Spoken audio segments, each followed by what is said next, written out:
తాకట్టులో ఉన్న బంగారాన్ని విడిపించి ఆ రోజు ఆన్లైన్ రేటుకే మేము కొంటాం. Sharma gold company.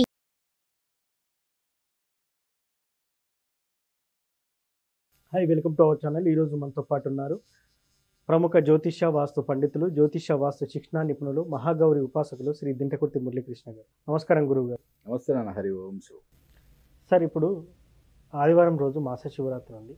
సో అన్ని మాస శివరాత్రులు కలిపితే శివరాత్రి అని అంటారు. సో ఈ మాస శివరాత్రి రోజు ఏ రెమెడీ చేయాలంటారు?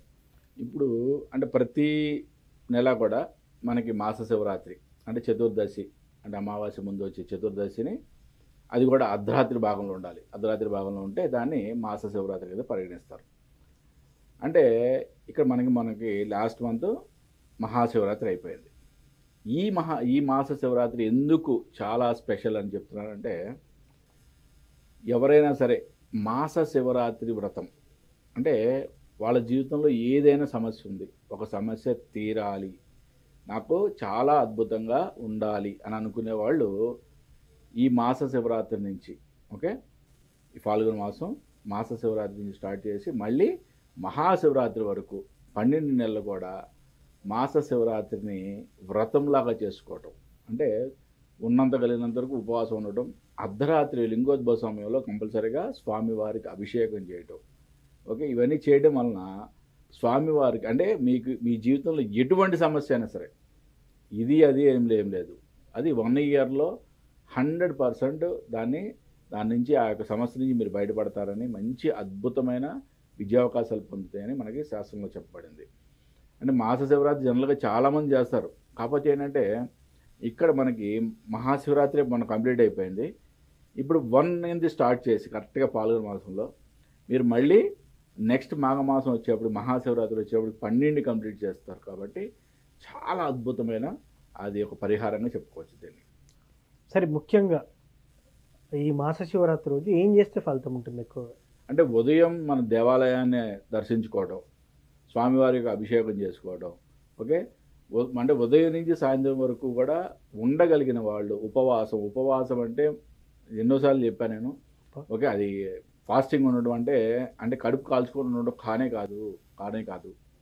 ఉపవసి అంటే భగవంతునికి దగ్గరగా జీవించటం, అంటే భగవన్ నామస్మరణతో మనం ఈ చతుర్దశి మొత్తాన్ని కూడా ఒక వ్రతంలాగా, అంటే ఆ రోజు నియమనిష్టలతో ఉండటం, అంటే మన మనసులో కూడా ఏదో చంచలంగా పరిగెత్తకుండా, పెళ్ళైన వాళ్ళు బ్రహ్మచర్యం పాటిస్తూ, ఓకే, సాత్వికమైన ఆహారం తింటూ, భూతలం మీద పడుకుంటూ, అంటే మంచం మీద పడుకోకుండా నేల మీద పడుకుంటూ, అది ఒక వ్రతంలాగా ఎవరైతే చేస్తారో వాళ్ళకి అద్భుతమైన ఫలితం కలుగుతుంది. ఏది మాస శివరాత్రి 3 వారాలు చేసేవాళ్ళు, 6 వారాలు చేసేవాళ్ళు, ఇట్లా చేసే వాళ్ళకి చాలా అద్భుతమైన ఫలితాలు ఉంటాయని చెప్పుకుంటారు.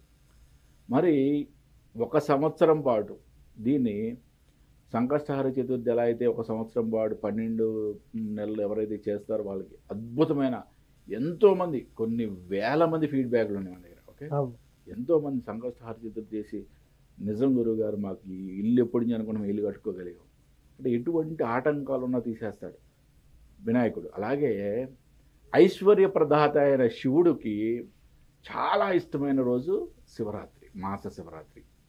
లింగోద్భవ సమయంలో ఎవరైతే ఈ ఒక వ్రతంలాగా పొద్దున్న సాయంత్రం వరకు వ్రతంలాగా ఆచరించి ఆ రోజు లింగోద్భవ సమయంలో స్వామివారికి మీ ఇంట్లోనే, ఓకే, మీరు ఎక్కడో టెంపుల్లో ఏమీ అవసరం లేదు, లింగోద్భవ సమయంలో అర్ధరాత్రి పూట మీ స్వామివారికి 3 ఉద్దరణలతో స్వామివారికి అభిషేకం చేసినా కూడా మహా అద్భుతమైన ఫలితం ఉంటుంది. ఎవరైతే ఈ నెల స్టార్ట్ చేసి మళ్ళీ నెక్స్ట్ మహాశివరాత్రి వరకు దీన్ని కంటిన్యూ చేస్తారో, మీరు ఏ సంకల్పం పెట్టుకుంటారో ఆ సంకల్పం అద్భుతంగా ఎటువంటి డౌట్ లేకుండా అది నెరవేరుతుంది. సార్, ఇప్పుడు ఈ మాస శివరాత్రిని ఇప్పుడు ఏకాదశులు కూడా సంవత్సరంలో 24 ఉంటాయి అంటారు. ఈ మాస శివరాత్రులు కూడా 12 ఉంటాయి. 12 ఉంటాయి. ఈ 12 శివరాత్రులు మాస శివరాత్రులు చేసినట్టయితే ఎలాంటి ఫలితాన్ని చూడొచ్చు అంటారు? మనకు చెప్తులే కదా నాన్న, అంటే ఈ సమస్య ఆ సమస్య అని ఏది లేదు, ఓకే, ఎటువంటి సమస్య అయినా సరే తీరిపోవాల్సింది. మనకి కలియుగంలో కలవ స్మరణాన్ముక్తి అని చెప్పి చెప్తారు కదా. అవును. అంటే కలియుగంలో వ్రతాలు పూజలు చేస్తే ఎన్నో అద్భుతమైన ఫలితాలు, అంటే మామూలుగా భగవంతుడు పిలిస్తేనే భగవంతుని తలుచుకుంటేనే నీకు చాలా ముక్తినిస్తానంటాడు. అవును.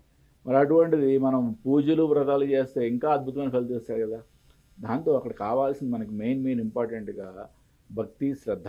ఓకే, ఎంత భక్తితో చేస్తున్నాము, ఎంత శ్రద్ధతో చేస్తున్నాము అనేది చాలా ఇంపార్టెంట్. ఎంత ఆడంబరంగా చేసాము, నేను చేస్తున్నాను, నేను ఎక్కడో ఏదో గురుగారు చెప్పారు నేను చేస్తున్నాను, పాల్గొన మాసంలో స్టార్ట్ చేస్తున్నాం, మహాశివరాత్రి గతి కోలాహలంగా పెడుతున్నాం, ఏదో చేయడమే కాదు, ఎంత భక్తి శ్రద్ధలతో చేసామనేది ఇంపార్టెంట్. మనం సంకల్పం పర్ఫెక్ట్గా ధర్మబద్ధంగా ఉన్నట్లయితే 100%, 100% 99 కూడా చెప్పట్లేదు, 100కి 100% తీరుతుంది. ఈ మాస శివరాత్రి రోజు కొంతమంది కంటిన్యూగా చేయలేని వాళ్ళు ఉంటారు. వీళ్ళు ఏదన్నా మంత్రంతో సరిపెట్టుకుంటే ఆ ఒక్కరోజు 1 గంట జపం చేస్తే ఆ పూజ ఫలితం దక్కించుకునే అవకాశం ఏదైనా ఉంటుంది? అంటే ఆడవాళ్ళకి ఋతుక్రమం ఉంటుంది కాబట్టి ఎవరికన్నా అటువంటి ఆ ప్రాబ్లం ఉంటే కనుక చేయొద్దు. ఇంట్లో మగవాళ్ళు చేస్తే, ఓకే, ఇంట్లో మగవాళ్ళు ఒకళ్ళైనా కూడా చేస్తే, ఎందుకంటే అభిషేకం, స్వామివారి యొక్క అభిషేకం మనం ఇంట్లో అయితే కనుక ఆడవాళ్ళు మగవాళ్ళు ఎవరైనా చేస్తారు. బట్ ఆడవాళ్ళని చాలామంది గర్భగుడిలోకి రానివ్వరు కాబట్టి మగవాళ్ళతో ఇంటి యజమానితో చేయించడం అనేది, అంటే ప్రతి నెల కూడా మాస శివరాత్రిని దంపతులు ఇద్దరూ చేయటం అనేది, ఎవరికైనా లేడీస్కి ఏదైనా ఋతుక్రమం ప్రాబ్లం ఉంటే కనుక వాళ్ళు పక్కగా జరిగి వాళ్ళు పక్కగా ఉండి ఇంటి యజమానితో పూర్తిగా ఈ యొక్క వ్రతాన్ని కంప్లీట్ చేయడం అనేది చాలా మంచి సూచన. అసలు ఇంటి యజమాని కుదరదు, ఓన్లీ యజమానురాలు మాత్రమే చేస్తుందంటే మాత్రం అది ఒక ఆటంకంగానే ఉంటుంది. కాబట్టి మళ్ళీ మీరు స్టార్ట్ చేసుకొని పన్నెండు కంప్లీట్ చేసుకోవడం అనేది మంచి ఉత్తమమైన మార్గం. వ్రతాలకి ఎప్పుడు కూడా వ్రతభంగం కలిగింది అంటే మళ్ళీ చేసుకోవాల్సిన అవసరం ఉంటుంది. సార్, నాకు ఇంకో చిన్న సందేహం. చాలామంది పుణ్యక్షేత్రాలు వెళ్ళినప్పుడు కానీ ఏదైనా జాతరలకు వెళ్ళినప్పుడు కానీ చిన్న శివలింగాలు తెచ్చి ఇంట్లో పెట్టుకుంటారు. ఈ ఈ ఈ స్పెషల్ డేస్లో కానీ కాకుండా నార్మల్ డేస్లో వాటికి చేయకుంటే ఏదైనా దుష్ఫలితాలు పొందే అవకాశం ఉంటుందంట? శివునికి ఎప్పుడు కూడా ప్రతిరోజు అభిషేక ప్రియుడు కాబట్టి అభిషేకం చేయడం అనేది చాలా ఇంపార్టెంట్. ఓకే, మీకు చేసే టైం లేకపోవచ్చు, ఏదైనా అవ్వచ్చు, what ever it may be. Okay, చేసుకునే మీకు వెసులుబాటు అన్నీ ఉంటేనే ప్రతిరోజు భగవన్ నామస్మరణ, చిన్నపాటి పూజే. ఓకే, షోడశోపచార 16 రకాల ఉపచారాలు కూడా చేయొద్దు. నువ్వు పంచోపచార పూజ చేయండి, 5 రకాల ఉపచారాలతో చిన్న పూజ చేసుకోండి. ఒక 10 నిమిషాలు భగవంతుడి కోసం కేటాయించలేరా? అవును. కేటాయించలేనప్పుడు అసలు భగవంతుని తెచ్చుకోవద్దు ఇంట్లోకి. ఓకే, శివుని తెచ్చుకున్నప్పుడు దానికి ఒక ధారాపాత్ర తెచ్చుకోండి. చక్కగా ధారాపాత్ర తెచ్చుకొని పొద్దున్నే 2 అగరబత్తులు వెలిగించి స్వామి దగ్గర దండం పెట్టుకొని అవి ధారాపాత్రలు నీళ్లు పోస్తే ఒక 10-15 నిమిషాల పాటు స్వామివారి మీద అభిషేకంలా పడతాయి కదా ధారాపాత్రలు నీళ్ళు. చాలు. ఇంకా నీకు అక్కడ కావాల్సింది ఏంటంటే నువ్వు చేసే ఆ 10 నిమిషాలు చాలా భక్తితో చేయి. ఎంత నువ్వు భక్తితో చేస్తున్నావు అనేది ఇంపార్టెంట్.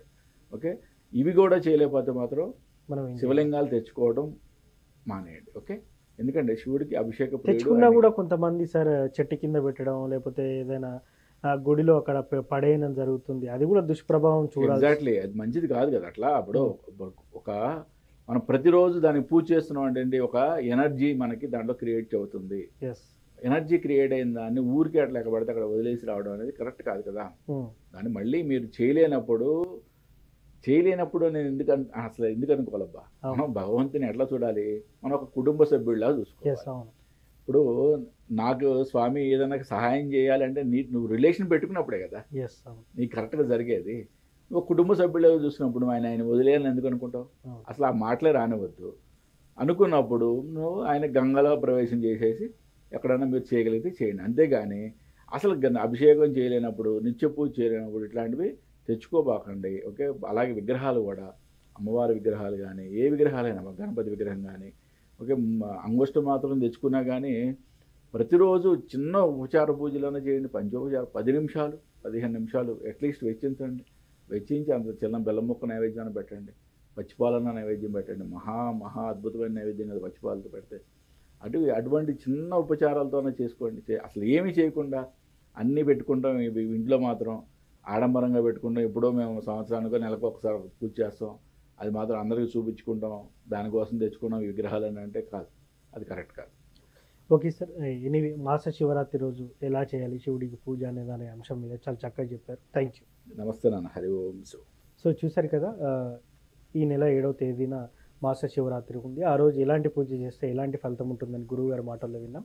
ఇది వాటి కార్యక్రమం. మరో కార్యక్రమంలో మళ్ళీ కలుద్దాం. Thank you. సుమన్ టీవీలో మీ పర్సనల్ అండ్ బిజినెస్ ప్రమోషన్స్ కోసం కింది నెంబర్కి కాంటాక్ట్ చేయండి.